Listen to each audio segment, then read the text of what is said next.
अस्सलाम वालेकुम, मैं हूँ अलीना फ़ारूक शेख। इस्लामाबाद के F9 पार्क में लड़की से मुबैना तौर पर ज़्यादती का मामला पेश आया। 2 फरवरी का ये मामला है। अब तक क्या कुछ हुआ है, क्या कुछ नहीं, इसके ऊपर अपने तज्ज़ियाकारों की राय जानेंगे प्रोग्राम के दूसरे हिस्से में। सबसे पहले बात करते हैं एक अहम खबर।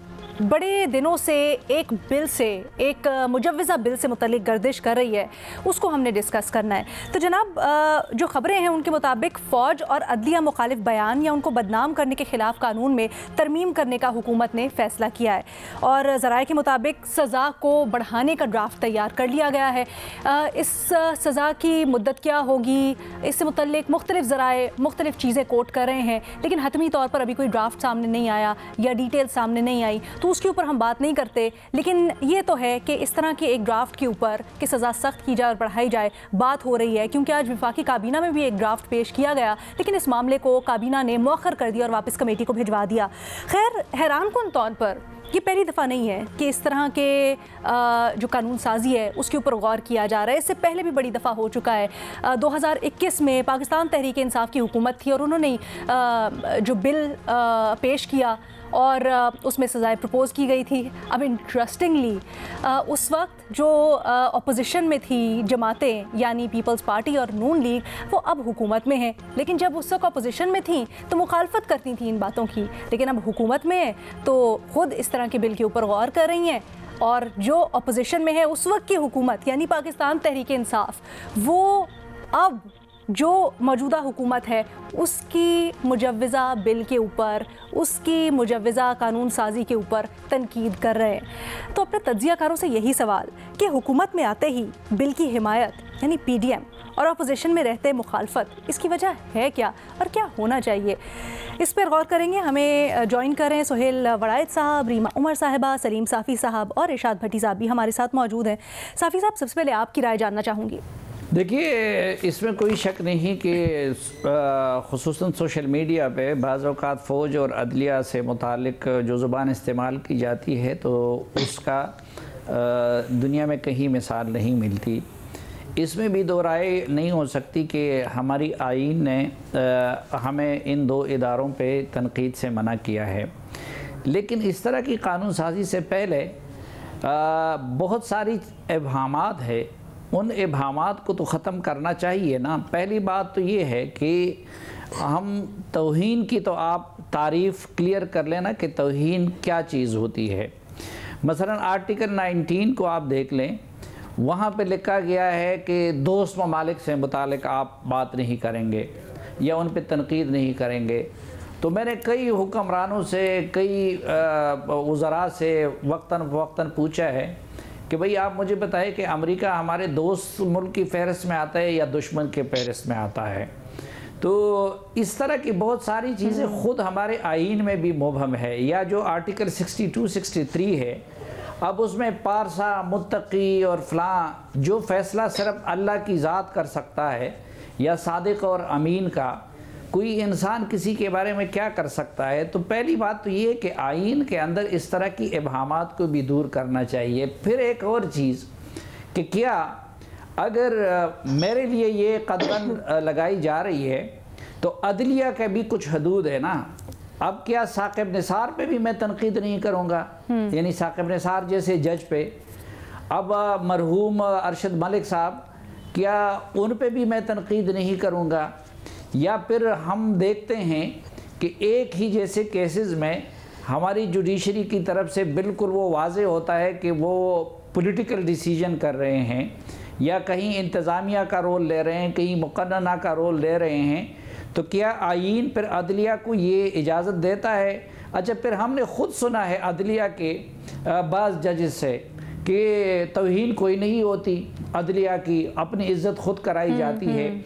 या मसलन जो फ़ौजी मुझे ये हिदायत दें कि आपने मौलाना फजलुर रहमान का इंटरव्यू नहीं चलाना है और इमरान ख़ान को हीरो बनाना है, या जो फ़ौजी मुझे ये हिदायत दें कि आपने इलेक्शन की इसी तरह रिपोर्टिंग करनी है और आपने RTS का ज़िक्र नहीं करना है और फ़लाँ का करना है और ये नहीं करना है, या जो फ़ौजी अपनी कानूनी और आईनी ड्यूटी छोड़ के धरने करते फिरे, तो क्या इस आईन ने फिर उनको भी इस चीज़ की इजाज़त दी है? तो क्या मैं उस पर भी तनकीद नहीं करूँगा? तो ये इस तरह के कवानीन बनाने से पहले एक तो ये है कि ये तौहीन और इस तरह की चीज़ों को मुबहम नहीं रखना चाहिए।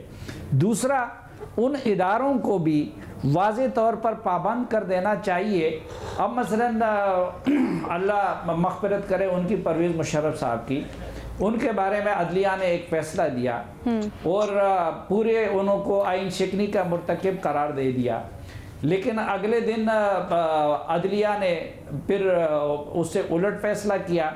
अब यहाँ पे दोनों जगहों पे तो क्या मैं परवेज़ मुशर्रफ साहब पे भी इस बुनियाद पे तनकीद नहीं कर सकूँगा कि भाई? सर, ये बड़े रेलेवेंट सवाल और बड़े रेलेवेंट पॉइंट्स हैं आपके, जो मैं चाहूँगी हम रीमा की तरफ लेके चले ताकि हमें रहनुमाई थोड़ी सी मिल सके। रीमा, देखिए, ये तो एक हकीकत के इल्ज़ामात लगते हैं, फॉर बेटर और फॉर वर्स तनकीद भी होती है, चाहे वो झूठी हो चाहे वो सच्ची हो, लेकिन फिर फ़र्क किस तरह से ड्रॉ किया जाए, ये थोड़ा सा हमें बताएं कि जो झूठे इल्ज़ामात या अगर इसके ऊपर तनकीद ऐसी है जो किरदार कुशी के ज़ुमरे में आती है एक तरह से, उसका तदारुक फिर कैसे हो? जी शुक्रिया अलीना। अगर इस तरह का कोई भी बिल ये हुकूमत या हुकूमत की कोई कमेटी पास करती है तो हमें साफ पता लग जाएगा कि ये इंसानी हुकूक, आइन, rule of law, fundamental freedoms में बिल्कुल यकीन नहीं करते जब ये हुकूमत में होते हैं, और ये सब बातें इनकी ऑपोजिशन तक ही महदूद है। आपने बात की कि ये जो पार्टीज हैं ये इन्होंने अपोज किया इस तरह का बिल जो पीटीआई हुकूमत ने, पहले एक प्राइवेट मेंबर ने इंट्रोड्यूस किया, फिर एक कमेटी ने भी, मेरा ख्याल इंटीरियर कमेटी ही थी जिसने उसको अप्रूव किया, बाद में रिजेक्ट हुआ ये बिल। मरियम औरंगजेब साहिबा थी जिन्होंने कहा कि हुकूमत को आइन पढ़ लेना चाहिए। अब ये तजवीज़ मेरी हुकूमत के लिए ही है, खास तौर पे हमारे प्राइम मिनिस्टर, क्योंकि रिपोर्ट ये हुआ है कि वो इस बिल को बहुत सपोर्ट कर रहे हैं, वो आइन पढ़ लें। आर्टिकल 19 में कहीं नहीं लिखा कि आप आर्म्ड फोर्सेस पे तनकीद या उनकी इंसल्ट नहीं कर सकते। आर्टिकल 19 में लिखा है कि सिक्योरिटी ऑफ पाकिस्तान के इंटरेस्ट में कानून साजी हो सकती है जो फ्रीडम ऑफ स्पीच को लिमिट करे। अब पाकिस्तान की सिक्योरिटी आप किस तरह लिंक करेंगे कि आप आर्म्ड फोर्सेस पे तनकीद करेंगे तो क्या पाकिस्तान की सिक्योरिटी जेपरडाइज हो जाएगी, सिक्योरिटी कॉम्प्रोमाइज हो जाएगी? ये लिंक बहुत टेन्युअस है, ये नहीं बनाया जा सकता। ये दो ही वजूहात है कि जो हुकूमतें वक्त होती है वो इस तरह के बिल्स जो हैं उनको इंट्रोड्यूस करती है और कुछ लोग इसको सपोर्ट करते हैं।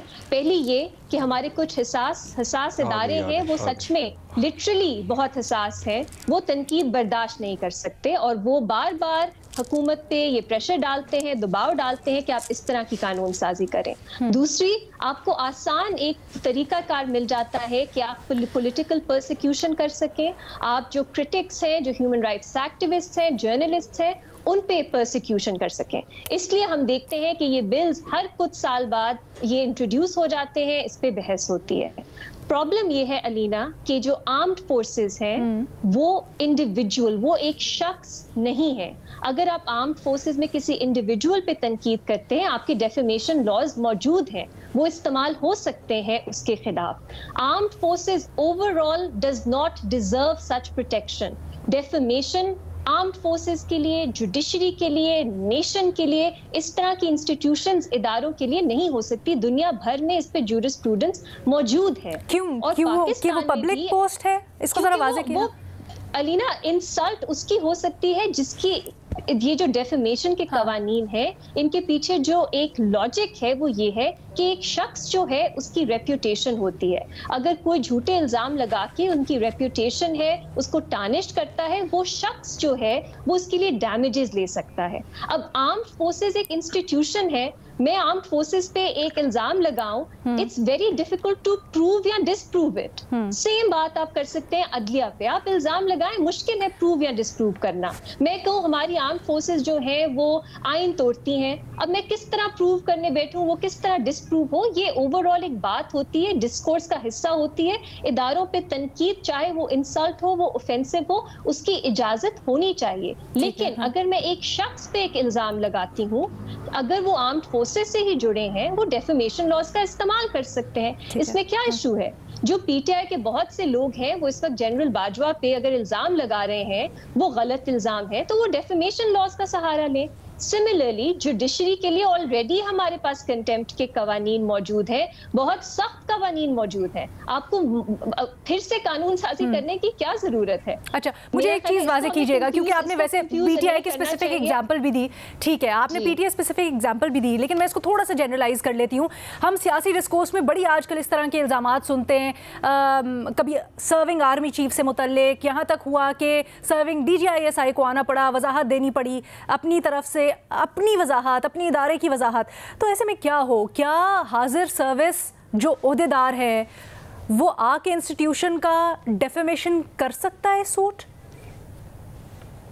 अलीना, इंस्टीट्यूशंस की डेफेमेशन नहीं हो सकती, नहीं individual. For example army chief के ऊपर इल्जामात लगाए गए ना, हमने देखा नून लीग ने भी लगाए, पीटीआई ने भी लगाए, तो क्या उस वक्त के आर्मी चीफ आके इंडिविजुअली कर सकते थे? बिल्कुल, क्यों नहीं? डेफेमेशन लॉ में कोई इस तरह की लिमिटेशन नहीं है, लेकिन मैं फिर से कहूंगी हमें इस इशू को कंफ्यूज नहीं करना चाहिए। इसके पीछे कोई लॉजिक नहीं है, इसके पीछे कोई जस्टिफिकेशन नहीं है, ये एक परसिक्यूशन का जरिया है। और ये जो हुकूमत है, अगर इनको लगता है इस तरह की कानून साजी करके ये ऑपोजिशन के खिलाफ केसेस बना सकेंगे, इनको याद रखना चाहिए पीका भी इन्होंने ही बनाया था और फिर इन्होंने ही भुगता।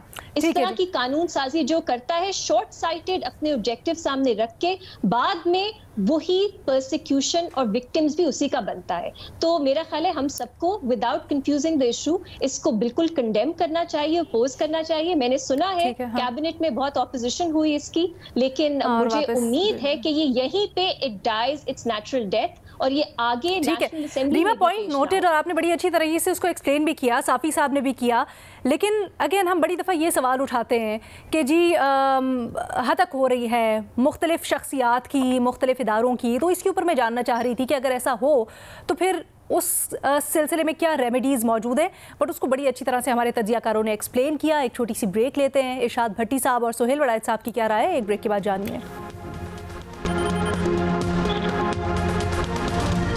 फ़ौज और अदलिया मुखालिफ बयानबाजी या फिर उनको बदनाम करने के ऊपर कानून साजी के ऊपर गौर किया जा रहा है। कानून तो है लेकिन इसमें मज़ीद सज़ा बढ़ाने और सख्त करने के ऊपर तफसीलात के मुताबिक गौर हो रहा है और हुकूमत ने एक ड्राफ्ट तैयार किया है। इसी के ऊपर हम अपने तजियाकारों से ये जानना चाह रहे हैं कि ये कॉन्ट्रडिक्शन क्यों है भट्टी साहब, कि जब अपोजिशन में होते हैं तब तो मुखालफत करते हैं इस किस्म के बिल्स की, लेकिन जब हुकूमत में आते हैं तो फिर इसी किस्म की सभी कानून साजी करते हैं।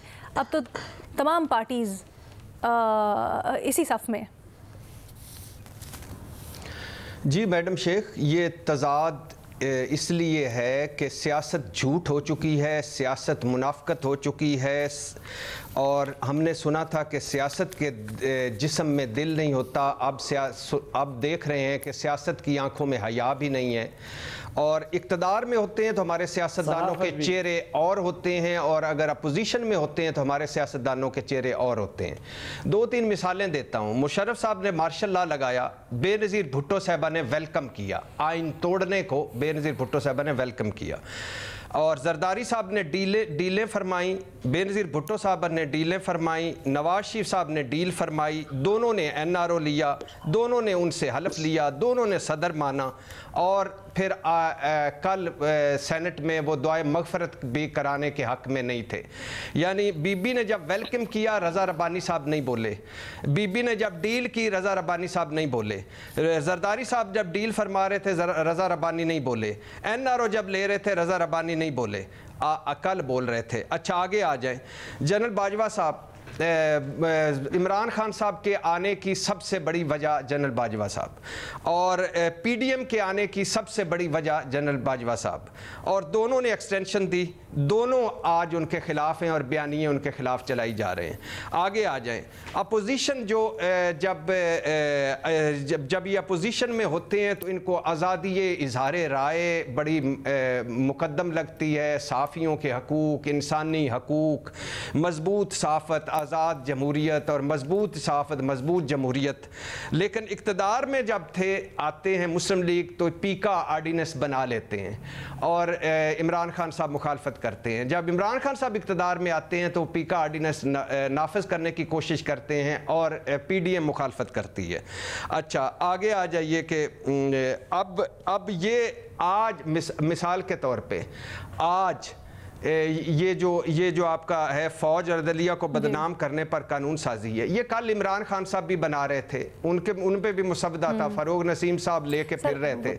उस वक्त पीडीएम को इतना दुख था, इतनी तकलीफ थी, इतना रंज था कि ये जिस तरह ना एक तरह का सिविलियन मार्शल लॉ लग जाएगा ये कहा करते थे, और आज ये खुद लेकर फिर रहे हैं और आज इमरान खान साहब और तहरीक इंसाफ उसकी मुखालफत कर रहे हैं। तो जब ये झूठ बोलेंगे, मुनाफकत करेंगे और जब इनके इक़्तिदार में और चेहरे होंगे और अपोजिशन में और होंगे, ज़रा एक गौर फरमाइए मैडम शेख कि इनमें से कोई ऐसा है जिसने सुप्रीम कोर्ट पर हमला ना किया हो फिजिकल या लफ्जी? कोई ऐसा है जिसने इलेक्शन कमीशन की मुखालफत ना की हो? कोई ऐसा है जिसने नैब की मुखालफत ना की हो? कोई ऐसा है जिसने FIA और पुलिस की मुखालफतें ना की हो? कोई ऐसा है जिसने पार्लियामेंट पर को बेतौकीर ना किया हो? कोई ऐसा है जिसने जमहूरियत को बेतौकीर ना किया हो? लेकिन वक्त अपना अपना चुना है, एक वक्त एक का, एक वक्त दूसरे का। एक वक्त एक मुहाफिज होता है, एक वक्त दूसरा मुहाफिज होता है। एक वक्त एक चोर और डाकू होता है, दूसरी वक्त दूसरा चोर और डाकू होता है।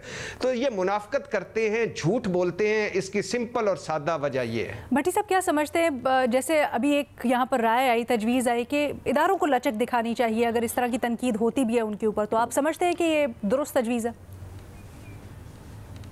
मैडम शेख अभी देखें ना, FIA को कानून साजी हो चुकी है इस पर सोशल मीडिया पे। मैं इस हक में हूँ कि आप उठाकर, फॉर एग्जांपल शेरी मज़ारी साहबा की बेटी ने एक गाली दी सिटिंग आर्मी चीफ को।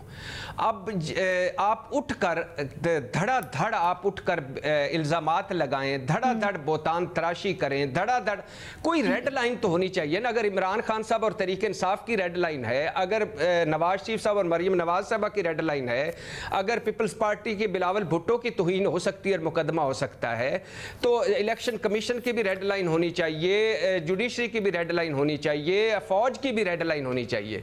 अब ये आप पे डिपेंड करता है, मुझे नहीं पता। एक तो हद के इज्जत के कानून को मजबूत करना है तो वो कर लें, एक खसूसी अदालतें बनाकर जो गलत इल्जाम लगाए उसको सजा देनी है वो कर लें, लेकिन कुछ ना कुछ करना पड़ेगा। सोहेल वराइद साहब, आप क्या समझते हैं, तौहीन की तारीफ क्या हो, ये रेड लाइंस क्या हो, ये कौन डिफाइन करेगा? क्योंकि अमूमन तो जैसे अभी हमने डिस्कशन की, जब इन कवानीन पर अमल दरामद होता है तो अपनी मर्जी से ही होता है, फिर कोई डेफिनेशन क्योंकि है नहीं, तो ये विक्टिमाइजेशन के लिए अमूमन इस्तेमाल होते हैं। बट डिफाइन कैसे करें इसको? देखें, जो आइन और कानून के अंदर लिखा है वो काफी है, किसी नए कानून की जरूरत नहीं है। पहले ही रेड लाइंस बहुत हैं, पहले ही बहुत पाबंदियां हैं, पहले ही तहरीर और तकरीर और आवाज बुलंद करने पे हमारे आर्ट्स के ऊपर पाबंदियां हैं, हमारी फिल्मों के अंदर पाबंदियां हैं। पुलिस पे भी तनकीद नहीं कर सकते, फौज पे भी तनकीद नहीं कर सकते, अदलिया पे भी तनकीद नहीं कर सकते। गो आपने हर एक को जकड़ के रखा हुआ है, तो जकड़ने से तो हालात ठीक नहीं होते। आप थोड़ी सी आज़ादी दें, आइन के मुताबिक जो लिखा है उसके मुताबिक करें। आइन से बाहर जाके किसी नए कानून साजी की कतई जरूरत नहीं है। मैं समझता हूँ पहले ही बहुत कानून है इस हवाले से, उनको भी कम करना चाहिए जितने पहले कानून है, और ये नया कानून बनाना तो बिल्कुल गलत है। बट सर, ये मसलियतें क्यों आड़े आ जाती हैं जब आप हुकूमत में होते हैं? तो क्यों नहीं हम स्ट्रॉन्ग स्टांस ले सकते? जी लेना चाहिए, वो हम तो यही कहेंगे कि इनको भी लेना चाहिए, और इसको ये जो तजवीज़ जहाँ से भी आई है उसको वही दफन कर देना चाहिए। ऑलरेडी इतने कवानीन है, लोग रोज गिरफ्तार हो रहे हैं, अब भी पहले भी गिरफ्तार हो रहे थे, इतने कवानीन है, समझ नहीं आता। सेडिशन इतना आम कानून है, हर एक बगावत पे ही गिरफ्तार हो जाता है। तो मेरा ख्याल है कि अब हमें तो कवानीन कम करने की जरूरत है, बढ़ाने की जरूरत नहीं है। ठीक है जी अलीना, दो तीन छोटे छोटे पॉइंट्स। पहली बात ये कि थोड़ा सा दुनिया में रशिया जैसे ममालिक में इस तरह के कवानीन होते हैं जिनको ड्रकोनियन समझा जाता है, पूरी दुनिया उनकी मजम्मत करती है। प्लीज पाकिस्तान को रशिया तो ना बनाएं।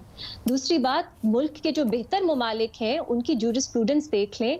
डेफेमेशन जो है वो इंस्टीट्यूशंस तक नहीं लेके जाया जा सकता, वो इंडिविजुअल्स तक महदूद होता है।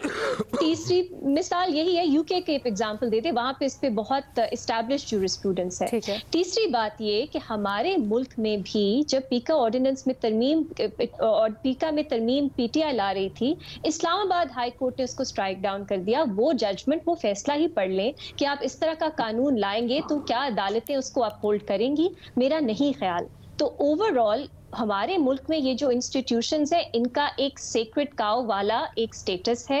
हमें उस सेक्रेड काउ वाले स्टेटस को खत्म करने की जरूरत है। इस तरह मजीद कानून साजी करके कुछ खास इंस्टीट्यूशंस को प्रोटेक्शंस देके आप उनको मजीद उस सेक्रेड काउ स्टेटस उनका रीइंफोर्स कर रहे हैं। और एक आखिरी बात अलीना, अभी भी जो कवानीन मौजूद है, मुझे बताएं कितनों में सजाएं होती हैं या कन्विक्शंस होती हैं? हम कन्विक्शन तक पहुंचते ही नहीं है, केसेस बनते हैं, बेल मिल जाती है। अगर आपने सजाएं बढ़ानी है वो तो तब हो ना जब आपके सामने पूरे केसेस हो, आपने उसको पढ़ा हो कि लोगों को सजाएं होती हैं लेकिन वो डेटरेंट नहीं है, फिर आप सजाएं बढ़ाएं। यहाँ पे तो कन्विक्शंस ही नहीं होती क्योंकि ये कवानीन परसिक्यूशन के लिए इस्तेमाल होते हैं। अदालतें वो केस ही चलने नहीं देती, तो आप सजा बढ़ा के क्या करेंगे? आप कन्विक्शन ही नहीं ले सकते, तो सजा बढ़ाना भी बिल्कुल फ्रूटलेस एक एक्सरसाइज लगती है। वापस रिपीट करने वाली बात है कि ये पॉलिटिकल परसिक्यूशन के लिए, लोगों को खामोश करने के लिए कवानीन यूज होते हैं। जो भी हुकूमत इनको पास करेगी उनके बारे में बिल्कुल सही है ये कहना कि इंसानी हुकूक उनके लिए बेमानी है। बट भट्टी साहब ने एक अच्छा पॉइंट उठाया। वो कहते हैं कि क्या फिर हम एक मिनट साफी साहब इजाजत दीजिएगा, मुख्तसर रखिएगा रीमा। भट्टी साहब ने एक अच्छा पॉइंट उठाया, कह रहे हैं फिर क्या हम मदर पिदर आज़ाद छोड़ दें सबको, कोई भी बेशक झूठी तनकीद करता रहे, झूठे इल्ज़ामात लगाता रहे, तो कुछ ना हो उसके खिलाफ? अलीना, डेफेमेशन कवानीन मौजूद हैं। जनरल बाजवा या किसी जनरल के खिलाफ अगर आपने कोई गलत इल्जाम लगाया है, वो डेफेमेशन का सूट करे। आपके पास क्रिमिनल लॉज भी मौजूद हैं जो उसके तहत है, आपके पास सिविल, आप वो क्यों नहीं इस्तेमाल करते? नया कानून लेके आना है जब भी किसी को कोई मसला है, बिल्कुल सेंस नहीं बनाती ये बात। रीट्रेट कर दिया आपने, बेस्ट। साफी साहब कुछ ऐड करना चाह रहे थे? मैं तो ये ऐड करना चाह रहा था कि बहुत सारी चीज़ों का इलाज जो है ना वो क़ज़फ़ का कानून है कि आप उस पर अमल दरामद करें। जिस तरह बरतानिया में होता है कि अगर आप इल्ज़ाम साबित ना कर सकें तो जवाब में फिर आपको सज़ा मिलती है। और एक मैं भट्टी साहब पे बगावत का मुकदमा करना चाहता हूँ क्योंकि इन्होंने आज मेरा फ़करा इस्तेमाल किया। इनका जो फ़करा है आल बचाओ, माल बचाओ, काल बचाओ, तो हमने कभी इस्तेमाल नहीं किया। इन्होंने मेरा फ़करा की सियासत की आंख में हया भी नहीं रही, वो भी अधूरा इन्होंने पढ़ लिया। मैं वो कहता हूँ कि पहले सीने में दिल नहीं था लेकिन पीटीआई के आने के बाद जो है वो नहीं रहा। अच्छा, तीसरी बात, देखिए इज़्ज़त इदारे हों या फ़र्द हो, मेरे ख़्याल में कवानीन से और सज़ाओं से अपनी इज़्ज़त नहीं करवाई जा सकती, वो कंडक्ट से और अमल से करवाया जा बड़ा सकता अहम पॉइंट है। अब इन्होंने मिसाल दी रशिया की, आप ईरान को देख लें, आप नॉर्थ कोरिया को देखें। अगर इन चीज़ों से वो हो सकता तो फिर ये चीज़ें होती। अच्छा, फिर अगर आप इसको करेंगे ना तो फिर उन इदारों को भी आईन के ताबे रहना चाहिए। मसलन आप खुद जस्टिस फाइज ईज़ा के साथ, तो सुप्रीम कोर्ट ऑफ पाकिस्तान अपने कुलीग जजेस ने जो कुछ किया ना, वो कितनी बड़ी तजलील और तौहीन उनकी कराई गई। अब उसका हिसाब कौन चुकाए?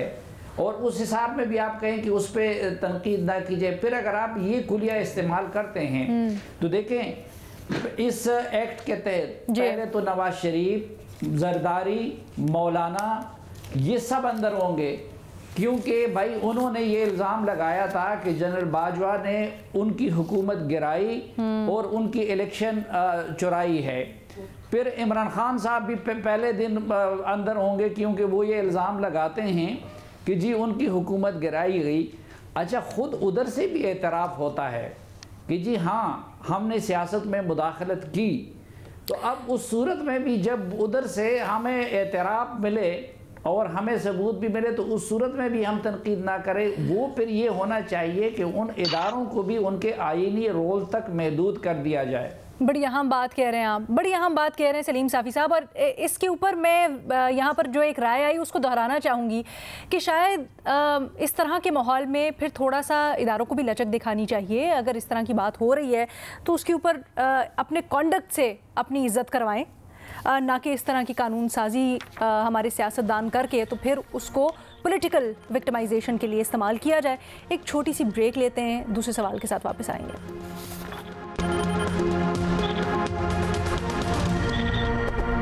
ब्रेक के बाद इंतहाई दिलखराश इंसानियत सोज वाक़े की बात करेंगे। इस्लामाबाद से खबर है जहां पर 2 फरवरी की शाम को एक लड़की को ज़्यादती का निशाना बनाया गया। इंतहाई तफसीलात जो इससे मुतल्लिक आ रही हैं वो दिल दहला देने वाली हैं, दिल खराश हैं। पर उससे ज़्यादा ये केस के ऊपर जो रिस्पांस आ रहा है वो अभी तक खातिर खा नहीं है। 2 फरवरी को जैसे मैंने बताया वाक़या हुआ है, आज 7 तारीख हो गई है, कोई खातिर खा पेशरफ्त नहीं हो सकी है। पुलिस ने सोशल मीडिया के ऊपर बहरहाल एक पैगाम जारी किया है जिसमें उन्होंने सिक्योरिटी के इंतजामात मज़ीद सख्त कर दिए हैं, ये कहते हुए शहरियों से गुजारिश की है कि ऐसे मकामात पाक के जहाँ पर अंधेरा है, रोशनी नहीं है, वहाँ पर जाने से गुरेज किया जाए। इसके ऊपर हम बात करेंगे। साथ ही साथ पेमरा ने इसके ऊपर नोटिस लिया है और रिपोर्टिंग की जो ज़वाबित हैं उनका ख्याल ना रखने पर कुछ चैनल्स की तरफ से उसकी खिलाफ वर्जी हुई रिपोर्टिंग की ज़वाबित की शायद मुतासरा लड़की की शनाख्त ज़ाहिर की गई। इसके ऊपर तमाम चैनल्स के ऊपर इस मामले की रिपोर्टिंग पर पाबंदी आयद कर दी है। ये पहला वाक़या नहीं है अनफॉर्चुनेटली जो इस पार्क के अंदर हुआ है। जैसे ही इसकी तफसीलात सामने आई F9 पार्क वाक़े की तो मुख्तलिफ़ शहरियों ने सोशल मीडिया के ऊपर अपने तजुर्बात से आगाह किया और बताया कि यहाँ पर किस तरह से हरासानी के वाक़यात, इसी तरह के मिलते जुलते वाक़यात जिसमें ज़्यादती तशद्दुद हुआ है और फिर किस तरह से F9 पार्क एक क्रिमिनल एक्टिविटी का गढ़ है जिसमें स्नैचिंग हुई है, चोरी चकारी हुई है, ये सब भी शेयर किया गया। तो हमारा सवाल ये है कि इस तरह की मुतअद्दिद कंप्लेंट्स के बावजूद जो इस्लामाबाद पुलिस मौक़िफ़ दे रही है और अभी तक कोई खातिर खा पेशरफ नहीं हो सकी है, तो क्या मंतक और जवाब जो पेश किया जा रहा है वो दुरुस्त है? अपने तजियाकारों से ये जानेंगे। भट्टी साहब, आपकी राय सबसे पहले। मैडम शेख, बिल्कुल सही जवाब नहीं है। नाहिल लोग हैं, निकम्मे लोग हैं, नालायक लोग हैं और पुलिस कब पहुंची है वक्त पे। अच्छा, खैर से पहले तो ये मुझे पुलिस वाले बता दें कि अंधेरे वाले हिस्से कौन से हैं, रोशनी वाले हिस्से कौन से हैं। और अंधेरे वाले हिस्से में ना जाना मतलब साढ़े ते ना रहना, अपना आप इंतज़ाम करना। और दूसरी बात है महफूज इलाके भी बता दें कि महफूज इलाके 22-27 किलोमीटर का इस्लामाबाद है, 23 थाने हैं आपके, और अगर 1 किलोमीटर 1.25 किलोमीटर का एक थाना भी कर दें तो अगर उसमें भी महफूज नहीं है तो बता दें। और ये सेफ सिटी है, कैमरों वाला सिटी है, जहाँ अल्हम्दुलिल्लाह जब भी कोई वारदात होती है उस वक्त का कैमरा जो है उस जगह का वो बंद होता है। और इस्लामाबाद अनफॉर्चुनेटली बदकिस्मती से मिनी कराची बन गया है। राजनियाँ, डकैतियाँ, कत्ल, चोरियाँ 5 किलोमीटर की दूरी पर है ये F9 पार्क। ये हार्ट ऑफ द सिटी है, यानी इस्लामाबाद के दिल में है। अच्छा। एक साल में 37 वारदातें हो चुकी हैं मैडम शेख। इधर कत्ल हो चुके हैं, कत्ल हो चुका है, वो फूड डिलीवरी बॉय हो चुका है और रेप भी हो चुका है पहले इसमें 2023 में। जी जी जी जी जी 37 वारदातें हुई हैं एक साल में। मैं पीडीएम का दौर नहीं कह रहा, मैं साल में कह रहा हूँ। 37 वारदातें हुई हैं। अच्छा, 1 अरब से जायद गाड़ियां चोरी हुई हैं इस्लामाबाद में पिछले 1 साल में। और घरों में घुसकर डाके और पुलिस अल्हम्दुलिल्लाह जो पहुंचती है। अच्छा, लेकिन अगर इमरान खान के बनी गाला पे छापा मारना हो के तो पुलिस ही पुलिस नजर आती है। फवाद चौधरी को कहीं से गिरफ्तार करना हो तो इधर FIR और पुलिस लाहौर पहुंच जाती है, फौरन उनके घर पहुंच जाती है। अच्छा, शेख रशीद साहब का पेशाब चेक करना हो तो कमाल पुलिस महारत दिखाती है। लॉन्ग मार्च पर नहते लोगों के पर फेंटियां लगानी हो तो पुलिस कमाल महारत दिखाती है। अच्छा, कभी इनके ये जो 78-79 किस्म के वजीर मशीर हैं, इनमें से बहुत सारों के जरा प्रोटोकॉल तो देखें, VIP ड्यूटियां तो देखें और इनका हाल देखें। यानी 27 किलोमीटर का कैपिटल आप कह रहे हैं और आप बेशर्मी से कह रहे हैं अंधेरे हिस्सों में ना जाना, रोशनी वाले हिस्सों में ना जाना। और अंधेरे हिस्से हुए क्यों अंधेरे? आप लोग किस पब्लिक मकाम है ना एक पाक। कल को खुदा ना खास्ता मैं आप कोई भी अगेन खुदा ना खास्ता मेरे मुंह में खाक, कोई भी अपने किसी भाई मियाँ बाप के साथ जाए और किसी अंधेरे वाले इलाके में जाए तो मतलब क्या जस्टिफाइड है इस तरह से हमारे साथ जुर्म होना? ये तो बहुत ही बड़ा सवालिया निशान। लेकिन रीमा, मैं आपसे इसके ऊपर ख़ास तौर पे कमेंट चाहूँगी। जो हैवान थे जब उन्होंने ज़्यादती की तो उसके बाद वो ये कहते गए, लड़की बता रही है कि आइंदा शाम के वक्त तुम घर से बाहर मत निकलना।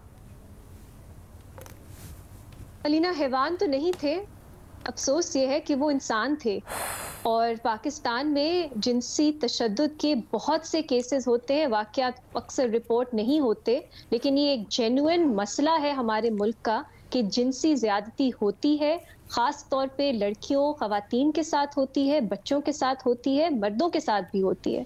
तो इसको पहले तो एक्नॉलेज करना चाहिए। और विद रिस्पेक्ट, बहुत से लोग हमारी एक लैंग्वेज का हिस्सा बन गया है, हम इसको ज़्यादती कहते हैं। ये ज़्यादती नहीं है, ये तशद्दुद है, ये वायलेंस है। तो सबसे पहले लैंग्वेज में अगर हम वो वायलेंस को रिकग्नाइज करेंगे, मेरा ख्याल है वो बेहतर होगा। दूसरी चीज़ ये कि पहले जब हम कहते हैं कि ख़वातीन पाकिस्तान में ख़ास तौर पे वल्नरेबल है, महफूज नहीं है, हमें डांट दिया जाता है कि आप तो भारत की दुश्मन की ज़ुबान बोल रहे हैं, भारत में रेप होता है, पाकिस्तान में तो इज्जत दी जाती है ख़वातीन को। इस तरह की इज्जत दी जाती है ख़वातीन को कि आए दिन एक नहीं मल्टीपल रेप्स, सेक्सुअल वायलेंस के केसेस रिपोर्ट होते हैं। तीसरी बात, आपने कहा कि जो परपेट्रेटर्स थे, जिन्होंने रेप किया, उन्होंने कहा शाम को पार्क में ना आना। पुलिस ने भी यही कहा कि देर रात को या अंधेरे हिस्सों में पार्क में ना जाना, क्योंकि बात वही है कि कहीं ना कहीं आप ही की गलती है कि आप पब्लिक स्पेसेस में जाते हैं, आप घरों में रहें। अगर घर में आपके साथ इस तरह के वाकयात होते हैं, कहीं आप ही की गलती है, आपने शायद कपड़े सही नहीं पहने होंगे, शायद आपका रवैया सही नहीं होगा। कहीं ना कहीं हम किसी ना किसी तरह विक्टिम को, सर्वाइवर को ब्लेम करने का तरीका ढूंढ ही लेते हैं। जो पुलिस की जिम्मेदारी है कि उन्होंने सिक्योरिटी प्रोवाइड करनी है, वहां तक हम नहीं जाते। आखिरी बात, जो आपने बात की कि पेमरा का नोटिस आया, देखिए ये वाकया हुआ, ये क्राइम हुआ, जुर्म हुआ। अब पेमरा ने रेगुलेटरी बॉडी है, उसको रेगुलेट करना है कि किस तरह की कवरेज हो सकती है। वो ये रिस्ट्रिक्शन लगा दे कि जो सर्वाइवर है उनकी आइडेंटिटी डिस्क्लोज ना करें, पूरी कवरेज रोक देना। जब मोटरवे गैंग रेप हुआ था, मेरा ख्याल है 2020 में, तभी इसी तरह की डायरेक्शंस आ गई थी कि आप कवरेज नहीं कर सकते। मतलब ये क्या मुल्क है, ये मजाक है बिल्कुल। कुछ दिन पहले पीटीए ने विकिपीडिया पूरा बैन कर दिया, बसंत पूरी बैन कर दी, अब उन्होंने कहा कवरेज रेप केस की नहीं हो सकती। हर चीज का हमारे पास एक ही हल है, वो ये कि आप बैन कर दो, ईजियर वे आउट है, बैन लगा दो आप। बिल्कुल, क्योंकि हमारी जो इंस्टीट्यूशंस है, इदारे हैं, ना इनमें समझ है, ना इनमें सोच है, ना इन्हें पता है कि प्रोपोर्शनल नेसेसरी रास्ता क्या है। एक ही चीज वो कर सकते हैं, बैन कर दो। मुझे खौफ ये है कि इस तरह के केसेस और रिपोर्ट होंगे। खवातीन का घर से निकलना भी बैन कर देगी हुकूमत, खवातीन का स्कूल कॉलेजेस जाना बैन कर दो, खवातीन का पब्लिक ट्रांसपोर्ट इस्तेमाल करना बैन कर दो, क्योंकि सिक्योरिटी जो रियासत का एक बेसिक एक फर्ज है, एक ड्यूटी है, वो नहीं प्रोवाइड करती। और जो इसको पॉइंट आउट करते हैं उनको कहा जाता है औरत कार्ड खेलें, सस्ते फेमिनिस्ट, लिबरल नाज़ीज, क्या कुछ नहीं हमने सुना। इस बात को एक्नॉलेज करवाने के लिए कि पाकिस्तान में खवातीन गैर महफूज हैं। सलीम साफी साहब, अभी तक हमारे इदारों में इतनी बेहिसी क्यों है?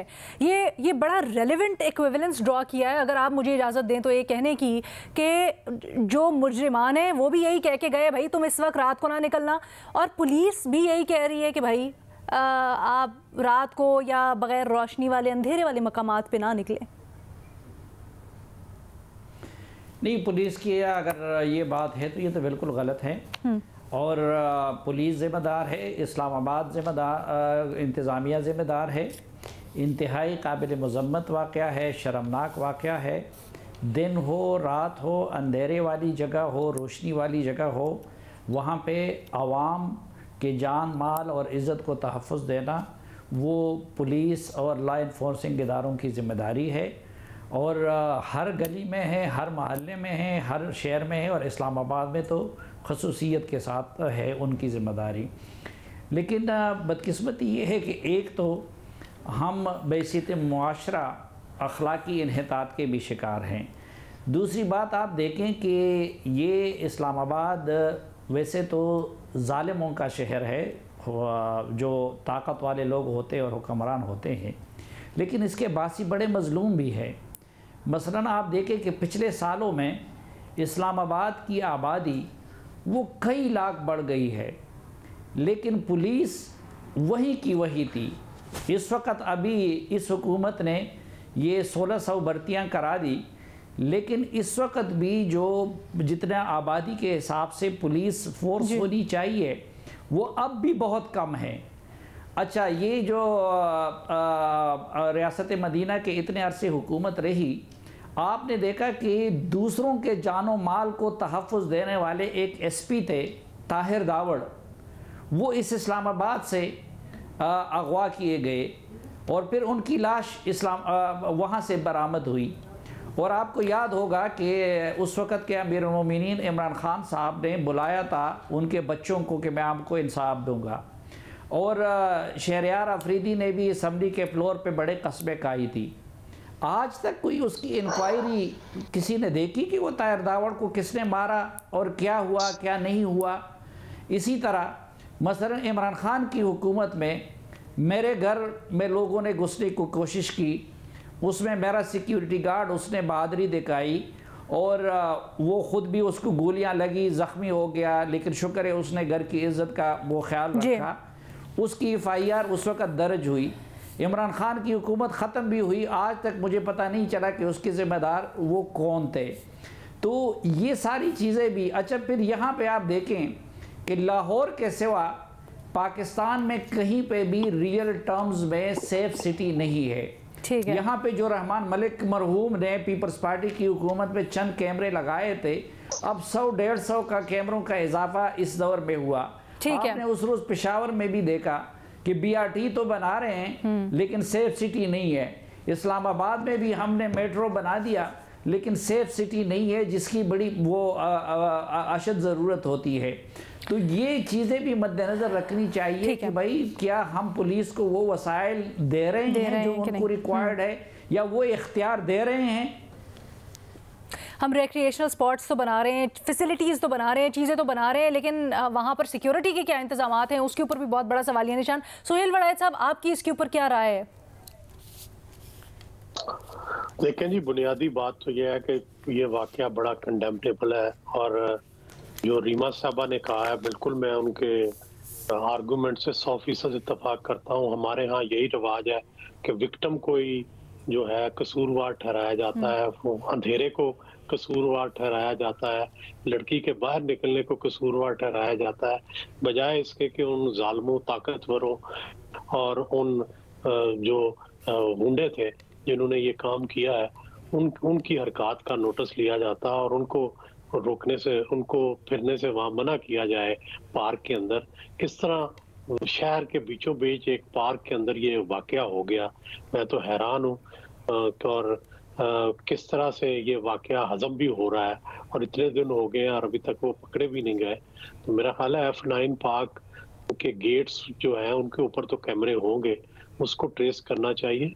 और दूसरा ये हमारा अमूमी रवैया भी है कि कमज़ोर औरत के पर हमला, कमज़ोर जो विक्टिम है उसको निशाना बनाना, और किसी के कपड़ों को हदफ़े तनकीद बनाना, किसी के चाल ढाल को हदफ़े तनकीद बना के, अभी वो देखें एक AC है कराची में, उनको हदफ़े तनकीद बनाया जा रहा है। तो ये हमारे यहाँ ये सोसाइटी का रवाज के कपड़े पहनने पे भाई आप क्यों एतराज कर रहे हैं किसी के?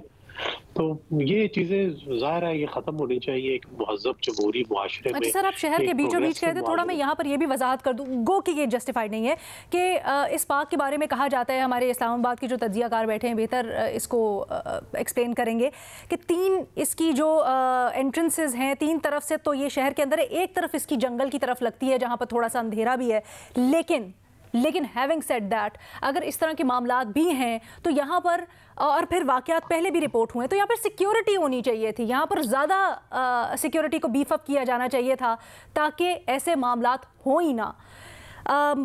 जनाब, हम इस केस के ऊपर नज़र रखे हुए हैं, ये इस्लामाबाद पुलिस का इम्तिहान है और ये Pakistan Democratic Movement, Peoples Party, Muslim League नून, आपकी हुकूमत का इम्तिहान है। आपके घर के अंदर, आपकी नाक के नीचे ये सब हुआ है, इसमें फौरी पेशरफ्त होनी चाहिए और जो मुजरिमान है वो सबके सामने आने चाहिए और उनको सज़ा मिलनी चाहिए। इजाज़त दीजिएगा, अल्लाह हाफ़िज़।